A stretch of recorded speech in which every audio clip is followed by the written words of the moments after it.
We're going to turn the fuel on right here. Now we're going to go around to the driver's compartment. We've already gone ahead and pulled the hand lever back to the parking position, the back position. We're going to retard the spark all the way up. We're going to advance the throttle. We're going to give the mixture screw about a quarter turn extra open. Then we're going to go ahead and leave the ignition key to the off position. Pull on the choke and press the starter button for 4 to 5 revolutions. And then we're going to turn the key to run on battery. We're going to advance the spark, retard the throttle, and then switch the key over to magneto.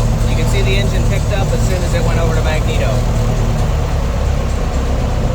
Then we're going to slowly slow the throttle down to idle. And then we're going to go back to the mixture adjustment and we're going to turn it back closer to the run position to lean out the mixture.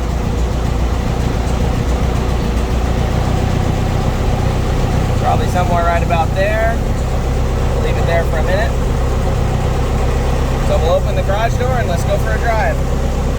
So the car is warmed up.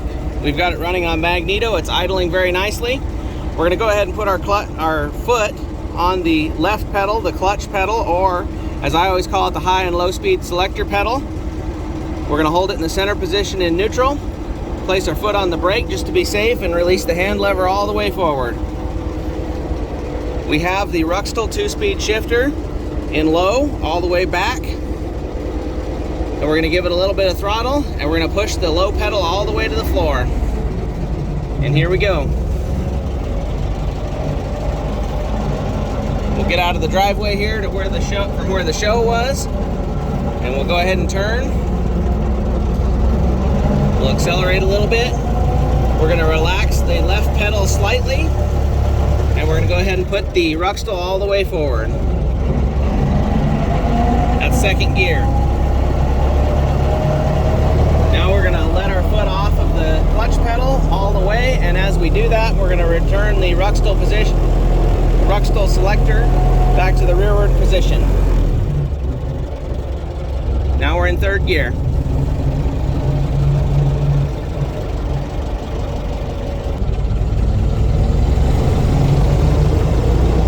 Okay, so right now we're in third gear.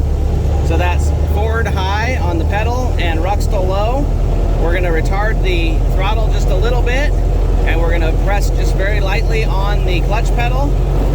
And we're going to drop the Ruxtol into high. So now we're in high on the Ford transmission, high on the Ruxtol, and we're cruising along. This car being the closed car, the heavy body, it has the lower gears in it.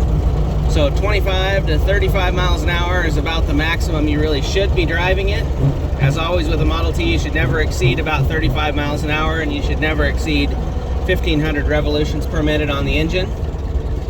Obviously, there's plenty of Model Ts out there that people can go a lot faster with, but per the original design, it really never should go faster than either one of those things. Alright, so we made it to our final destination. We're going to park this for a little bit. And as with any Model T, you want to go ahead and shut the ignition off. If you're going to be parked on a very steep hill, you can always pull the hand lever back. But what I always recommend if you're going to be parked on a flat, and particularly if you're going to be parking it in storage for long term, you always want to store it with the hand lever all the way forward. That means the car is basically in gear, so it can't roll if you're just in a shop or something like that. But the more important thing with always leaving that hand lever forward is you're taking all that pressure off of the transmission clutch spring. Those clutch springs aren't very strong, and once they get weak, they're very weak, and then you start having clutch slippage issues, particularly if your clutch is in improper adjustment.